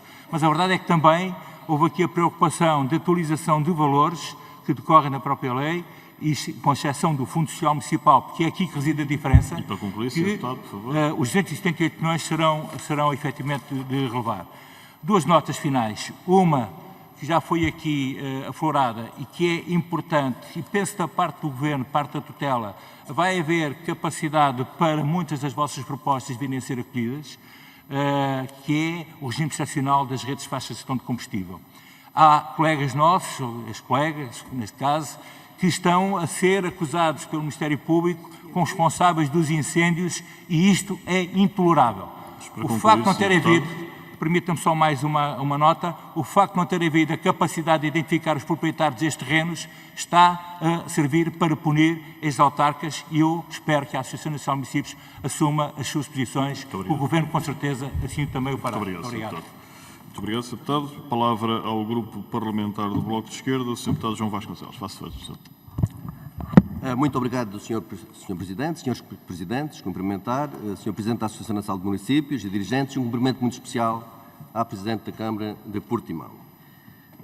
Relativamente à proposta do Orçamento de Estado para 2020, no que respeita aos municípios, o Bloco de Esquerda comunga das preocupações e das críticas que a Associação Nacional de Municípios faz a esta proposta de orçamento e que se encontra plasmados no seu parecer. É sabido que o governo anterior do Partido Socialista tinha dado alguns passos significativos relativamente aos orçamentos do tempo da Troika, dos governos do PSD e CDS. Quem não se lembra da Lei das Finanças Locais foi gravemente mutilada e incumprida, encerramento de serviços, a dificuldade de toda a ordem, as medidas draconianas do FAM, da Lei dos Compromissos. Todos nós estamos lembrados, efetivamente, dessas medidas. E o Governo anterior, como disse, tinha começado a conceder alguma autonomia ao poder local, tinha devolvido essa autonomia e algumas dificuldades foram ultrapassadas. Bom, e agora verificamos que há um retrocesso relativamente ao Governo anterior, relativamente ao poder local. E aqui está plasmado nas críticas que a Associação Nacional de Municípios aqui está a dizer. Relativamente à questão da descentralização, eu voltando ao mesmo, eu não consigo compreender, eu tinha algumas dificuldades em perceber das críticas e das preocupações que o Partido Social Democrata aqui faz ao processo de descentralização. Então o PSD não foi tão bem um dos pais da criança desta atrapalhada em que se transformou o processo de descentralização?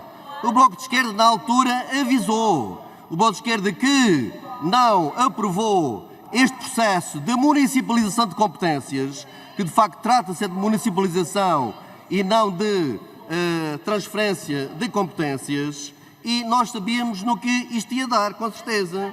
Foi uma atrapalhada e que agora não sabemos como a situação irá ser resolvida. E muitos autarcas estão a formular diversas críticas, inclusivamente de diversos partidos. É transversal, do PS, do PSD, do PCP, da CDU. E não basta vir aqui falar, já agora, Sr. Presidente da Associação Nacional de Municípios, que a declaração de Rivoli, ou o Sr. Presidente da Câmara de Portimão, foi aquilo que foi, mas o que é certo é que temos declarações, inclusivamente, de um autarca de Vila Nova de Gaia, onde até consideramos que comportam alguma gravidade. Diz ele que os municípios, os autarcas, aceitaram as competências por uma questão de solidariedade partidária. Solidariedade partidária, o que ele diz. Ainda por cima que dá a entender que a Associação Nacional de Municípios foi um instrumento nas mãos do Sr. Ministro Eduardo Cabrita, é o que ele diz. E que os autarcas recusaram nos seus conselhos aquilo que no último congresso da Associação Nacional de Municípios estavam a vender aos seus associados. Portanto, há qualquer coisa aqui que não está bem. E o que eu queria perguntar, para terminar, já agora, e vou terminar, ao Presidente da Associação Nacional de Municípios, é se, tendo em conta estas críticas e estas dificuldades, se não será hora de o Bloco de Esquerda defende a paragem do processo, mas de fazer uma reavaliação do processo e que o mesmo seja pelo menos suspenso. E já agora, Sr. Presidente, se nos pode dar aqui a percentagens de municípios que aceitaram as competências nas diferentes áreas e quais as áreas onde houve mais dificuldades nessa questão da transferência de competências. Muito obrigado. Obrigado, Sr. Deputado. A palavra ao Grupo Parlamentar do CDS-PP, Sra. Deputada ao Partido Comunista Português, Sra. Deputada Paula Santos. Peço desculpa. Muito obrigado, Sr. Presidente. Mais algumas questões, mas ainda dizer o seguinte. Não é possível resolver problemas se não houver condições para os resolver. O Sr. Presidente refere que as verbas para o Fundo de Centralização, as tais mais de 300 milhões, não sabemos mais nada, são insuficientes. Nós também são muitíssimo insuficientes. Mas a verdade é que sem os meios não se resolve qualquer problema nenhum. E coloca-se às costas dos municípios o ónus do descontentamento, mas também o ónus do agravamento de um conjunto de situações, porque não se vai ter as condições para prestar melhor serviço público. E um verdadeiro processo de descentralização deveria de assegurar isto. Este não assegura, por isso não é qualquer descentralização que estamos a tratar, mas sim uma transferência de encargos, como muitas vezes temos vindo a colocar.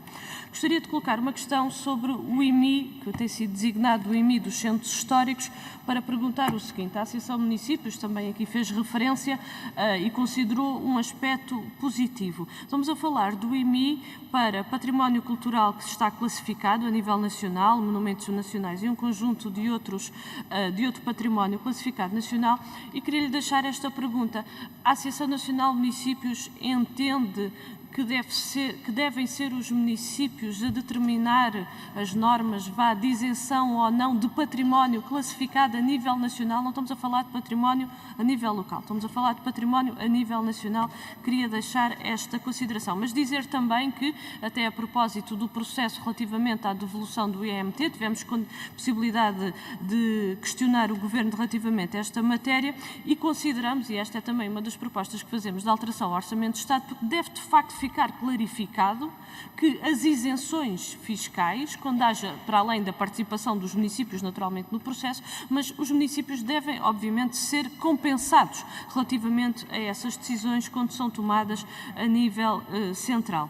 Gostaria também de perguntar à Associação de Municípios como é que vê, porque nós consideramos que de facto que houve avanços relativamente à não aplicação da lei dos compromissos e dos pagamentos em atraso aos municípios, mas na proposta de Orçamento de Estado para 2020 vem uma norma que, na nossa opinião, pode colocar isto tudo em causa ao dizer que a exclusão da aplicação da lei não se aplica aos municípios e freguesias que tenham aumentado os respectivos pagamentos em atrasos com mais de 90 dias registados no CIAL em 31 de dezembro de 2019 face a 2018. Creio que pode haver aqui um retrocesso relativamente a essa matéria.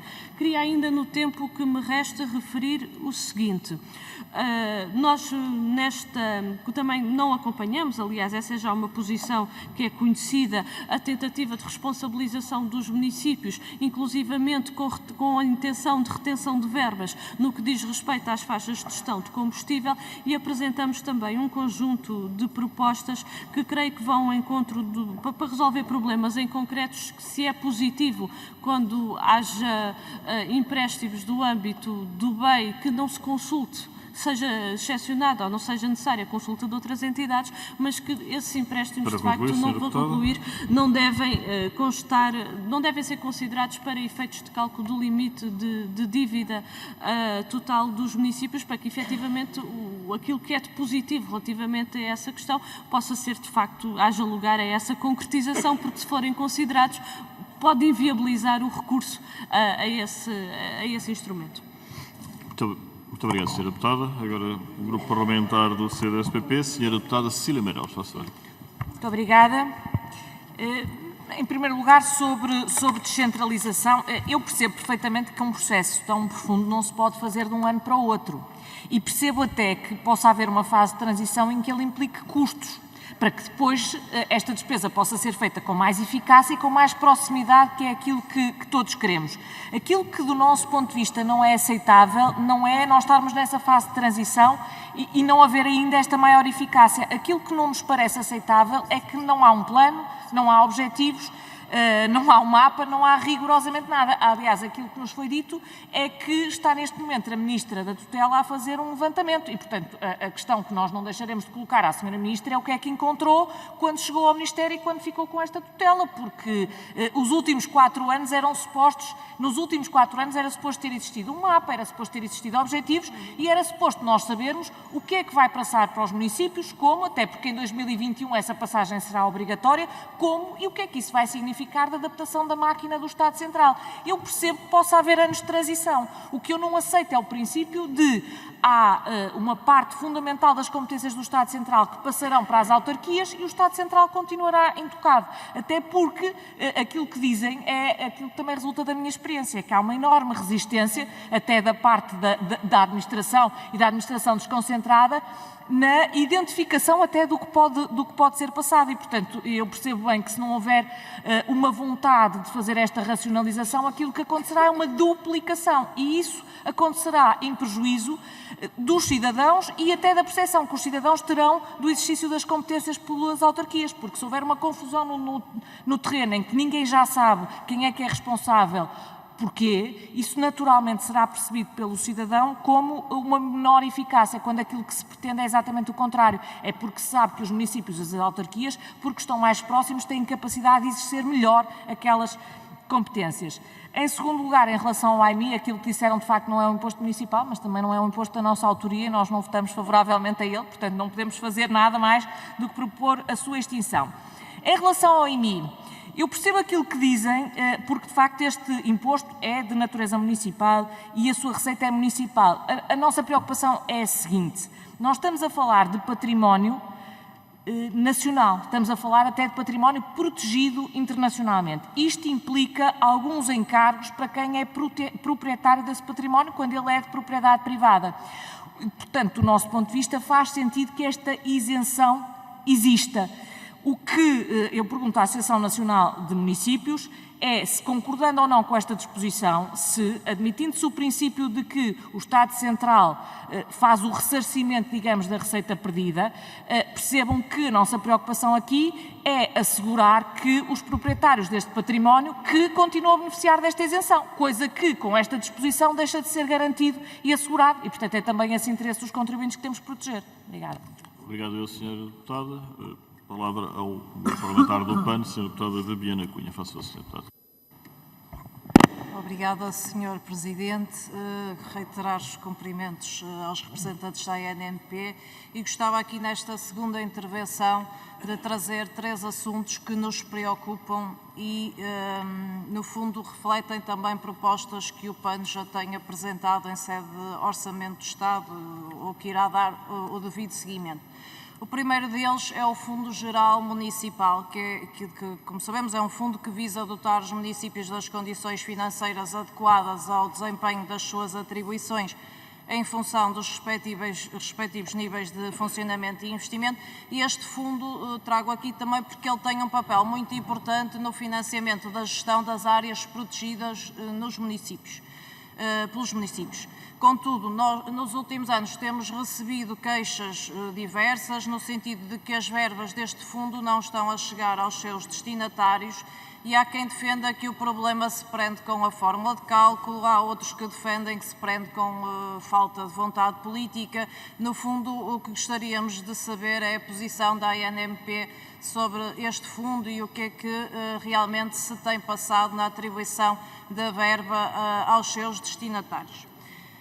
O segundo assunto que aqui gostaria de abordar prende-se com as verbas que têm sido atribuídas pelo Governo para a construção, ampliação e centros de recolha oficial de animais, vulgo canis municipais, e uma vez que a verba estipulada pelo Governo neste Orçamento de Estado mantém os mesmos valores que no último Orçamento do Estado e no ano de 2019 foram muitos os municípios que ficaram de fora desta linha de financiamento precisamente devido ao valor disponível, ou outros municípios que viram as suas obras apoiadas num valor claramente insuficiente.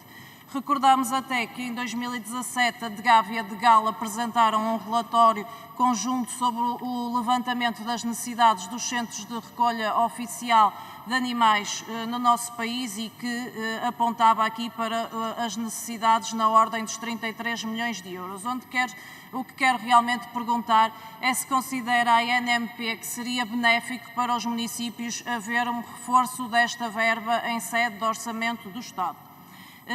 O terceiro assunto que aqui gostava de trazer prende-se com a promoção, o tema da habitação neste Orçamento do Estado e uma vez que se prevê aqui a possibilidade de um aumento do teto de endividamento dos municípios de 20% para 30% para financiar a reabilitação urbana e os programas da renda acessível no artigo 92 e a possibilidade de agravamento do IMI para prédios em ruínas e terrenos em zonas de pressão urbanística no artigo 228, revertendo então esse valor para financiamento de programas municipais para a habitação. Vou concluir, Sr. Presidente. Como então encara a ANMP estas medidas e o que considera a ANMP necessário fazer ainda em termos de orçamento do Estado para apoiar mais as autarquias aqui naquilo que é a verdadeira crise habitacional que vivenciamos no nosso país. Muito obrigada, Sr. Presidente. Obrigado, Sr. Deputado. Ainda temos duas perguntas de 2 minutos. A Sra. Deputada Sofia Matos, faça favor.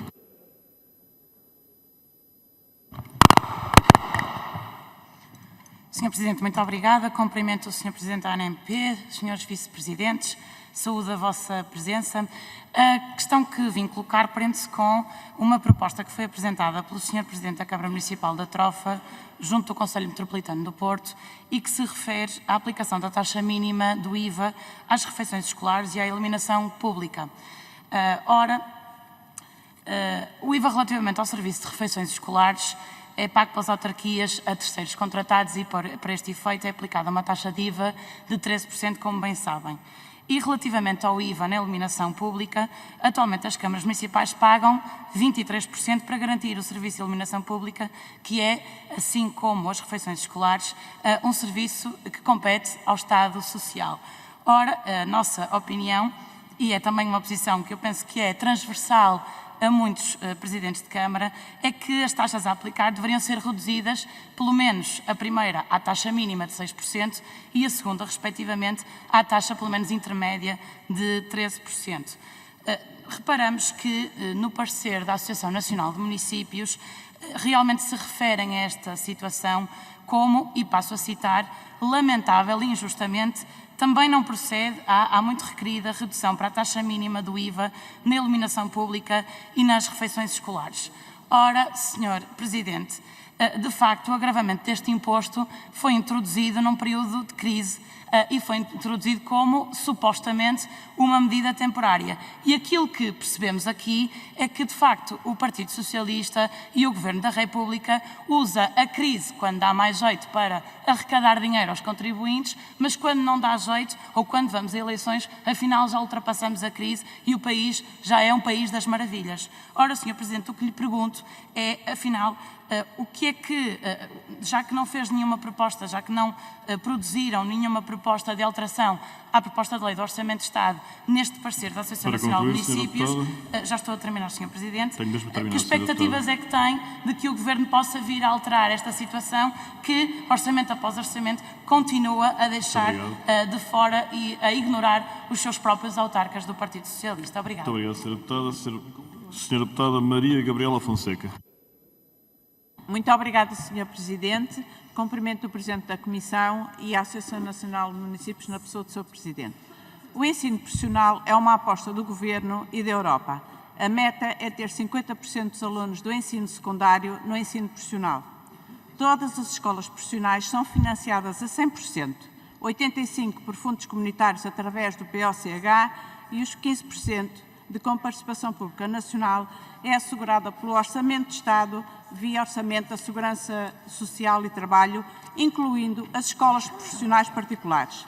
Lisboa, Valtejo e Algarve, como é de vosso conhecimento, não têm financiamentos comunitários, ainda assim têm o seu financiamento a 100% assegurado pelo Orçamento de Estado. Mas pasme-se, há 5 escolas profissionais do país que têm que ser as câmaras municipais a pagar os 15% da formação profissional que é ministrada, consensualizada, articulada e aprovada pelo Ministério da Educação, tendo em conta os critérios definidos por este. Estou a falar da escola profissional do meu concelho, Povo Lanhoso, de Rio Maior, de Barcelos, Felgueiras e Julgo Sinfãs. Só faltava mesmo às autarquias pagarem a formação profissional deste país. Isto só aconteceu com este quadro comunitário. Há quase 2 anos, estas autarquias solicitaram a intervenção da Associação Nacional de Municípios. Para facilitar o vosso trabalho, eu própria enviei-vos o nosso parecer jurídico sobre esta matéria. Até à presente data, apenas recebemos da Associação Nacional de Municípios como resposta que teria solicitado uma reunião com o Governo na anterior legislatura. A Associação Nacional de Municípios falha com os municípios, como já aqui foi referido pelo meu colega. Não defende os interesses dos municípios. O que pensa a Associação Nacional de Municípios fazer e quando? Não pode haver portugueses e autarquias de primeira e de segunda classe. Muito obrigada. Muito obrigado, Sra. Deputada. Pronto, terminada então esta segunda ronda, a Associação Nacional de Municípios Portugueses resulta atribuídos 22 minutos para a resposta e, portanto, dava a palavra ao Sr. Presidente Manuel Machado para responder. Obrigado, Sr. Presidente. Se me interessa a palavra ao Vice-Presidente Alfredo Monteiro. Sr. Vice-Presidente Alfredo Monteiro, para responder, faço favor. Muito brevemente, Srs. Presidentes das Comissões, Srs. Deputados, apenas 3 referências complementares e muito breves. Uma, até porque foi feita aqui uma referência a um designado encontro do Rivoli e de que houve autarcas, terão estado lá autarcas, eu não estive lá, mas naturalmente que acompanhei, como todos, com certeza, pela comunicação social e por relatos, que estiveram autarcas que não estiveram no Congresso, provavelmente foi assim, mas muitos autarcas que lá tiveram um Congresso na Associação Nacional de Municípios. Intervieram, debateram e tomaram posição, aliás, no quadro que todos também aqui conhecemos, e é importante, quando estas referências acontecem, que isso fique claro, não é? Aliás, fizeram com certeza em coerência com o que foram as posições no debate, nos órgãos sociais da Associação e no Congresso, onde tomaram posição, creio que é conhecido de todos, nomeadamente a posição do PCP sobre a descentralização. Pronto, ele esteve presente no Congresso. Esta referência. Mas uma outra referência, o Sr. Presidente já o disse bem, é que no Congresso houve uma unanimidade em relação à regionalização, como decisivo para o próximo futuro de Portugal, para a sua coesão social, territorial e económica e para o desenvolvimento sustentado e a resolução dos problemas do interior. Portanto, são duas coisas ao lado uma da outra. O Sr. Presidente disse, eu só estou a sublinhar, porque foi a posição do Congresso por unanimidade, não é? Diferente da descentralização. A terceira nota está dita, mas é preciso reafirmar. De facto, tal como a Associação diz e bem, e estamos todos de acordo, o Fundo de Fomento da Descentralização devia estar no âmbito da lei quadro aqui, no orçamento, e não está. Depois, há de facto um incumprimento de 35 milhões, que eu até diria, depois do caminho de recuperação que se fez, da autonomia do poder local, da autonomia financeira, não se compreende que não se cumpra a lei das finanças locais, quando ainda por cima o remanescente é só cumprido em 3 anos, não é? E, portanto, não é um problema de quanto mais dinheiro tiverem as autarquias.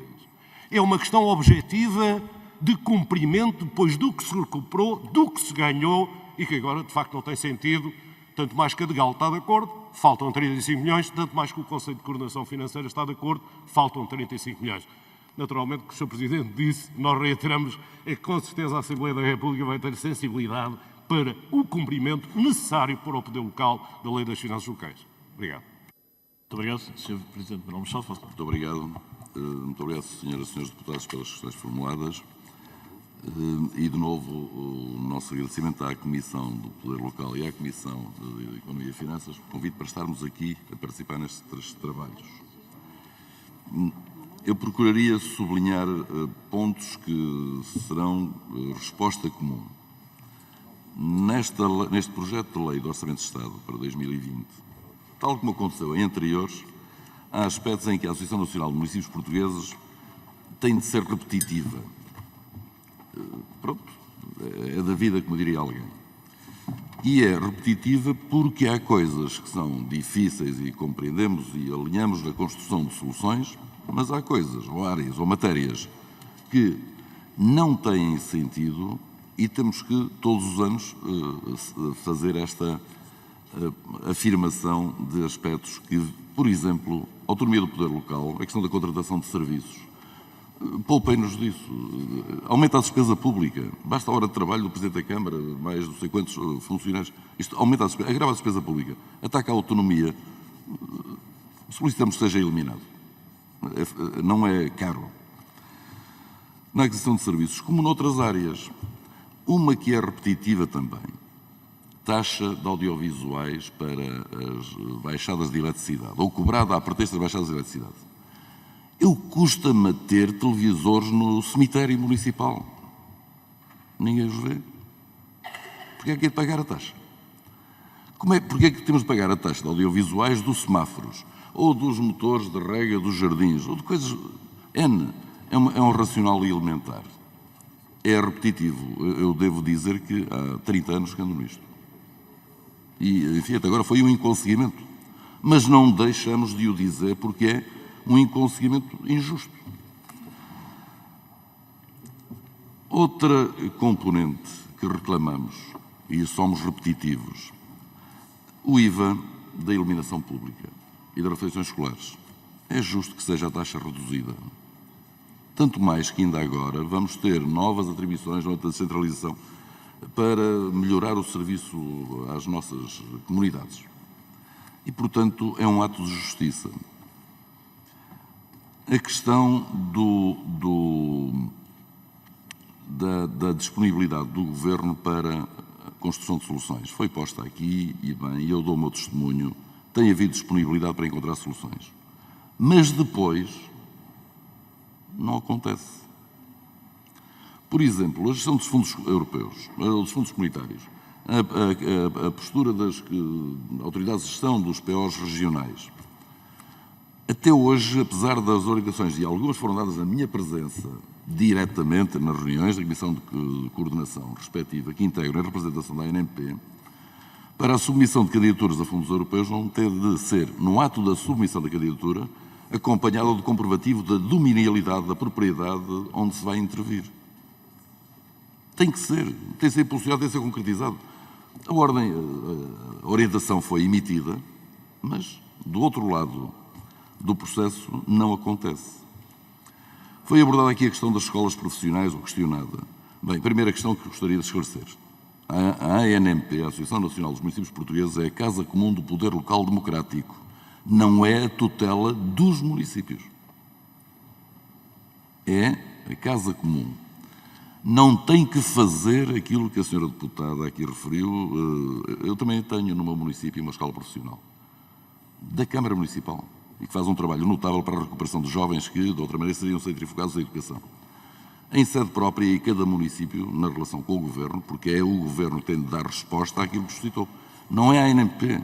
Nós ajudamos a organizar petições, exposições, tudo isso, e isso faz-se. Agora, ou de outra maneira, não somos tutela, nem temos o direito de ser, nem queremos ser, porque foi assim que foi assumido desde há mais de 40 anos na criação da Associação Nacional de Municípios Portugueses. De novo, a descentralização e a questão geral da fiscalidade. O princípio que defendemos, e aqui volta a ser repetitivo, peço a vossa compreensão para isso, é que quando há isenções fiscais de impostos que são municipais, o órgão decisor é o município. Esta é a regra geral. Isenções são concedidas por outras entidades, pelo Governo, naturalmente que tem de ser ressarcido o município da receita que lhe foi retirada. Esses são os princípios que são consignados desde há longo tempo e que vão sendo nem sempre respeitados, nem sempre cumpridos.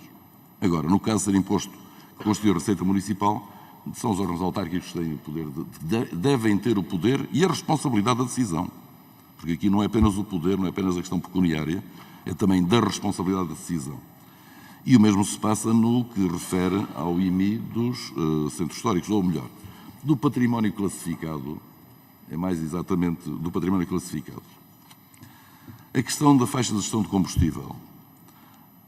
Admitimos, quando arrancou este processo, que era um momento pós-catástrofe e era compreensível o risco, e partilhámos o desafio e o risco de intervirmos na gestão de faixas de gestão de combustível.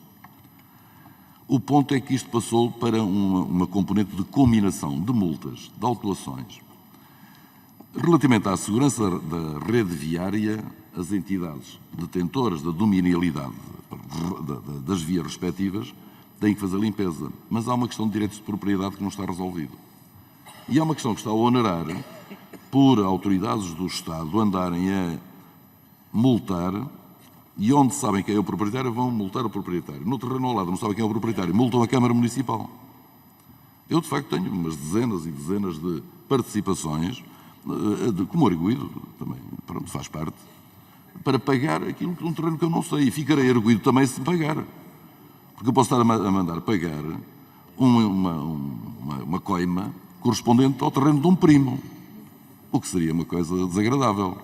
E, portanto, é conveniente uma intervenção nisto e libertar estes ónus que decorreu da lei, da legislação que foi criada em estado de crise, de catástrofe, de emoção, mas agora é preciso introduzir um racional.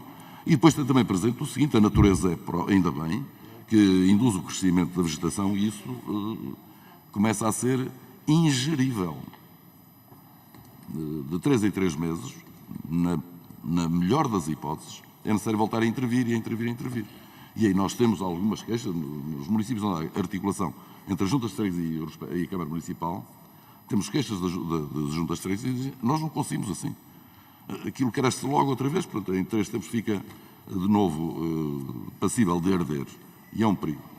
Sr. Presidente, senhoras e senhores deputados, o que nós trazemos no âmbito da Lei do Orçamento de Estado, em geral, é uma velha aspiração do poder local democrático, reiteradamente afirmada ao longo do tempo.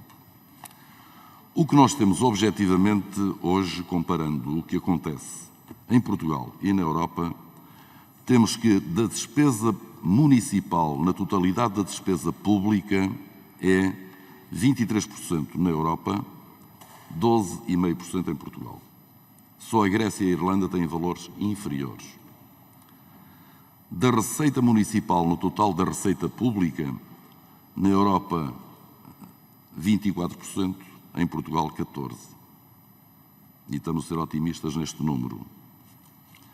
Do investimento municipal, no total do investimento público, temos que, na Europa, é 36% e em Portugal é 52%. As autarquias não fazem milagres, mas a verdade é que os números não enganam. Importa também, porque aqui foi dito, trazer um outro número apurado num estudo recentemente publicado. Na Europa, a população média por município é da ordem dos 27 mil habitantes. Em Portugal é 33 mil habitantes.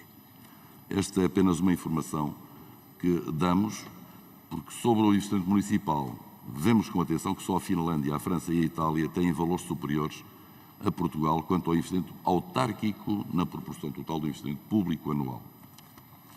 O que sublinharia nesta fase, agradecendo todas as questões que foram formuladas, a participação dos meus pares que ajudaram nestes pontos de vista, em síntese e finalmente, cumpra-se a Lei das Finanças Locais e seremos os primeiros a enaltecer este gesto do Governo. É uma questão de cumprimento, porque foi uma questão que foi assumida antes no âmbito da revisão da Lei das Finanças Locais. E tendo sido difícil, tendo sido alcançado isso, eu sinceramente digo que teria o maior gosto e a maior honra em dizer finalmente foi cumprida a Lei das Finanças Locais. E, se me permitem a expressão, creio que não é por 35 milhões de euros que a questão ficaria difícil de resolver. É um apelo que fazemos.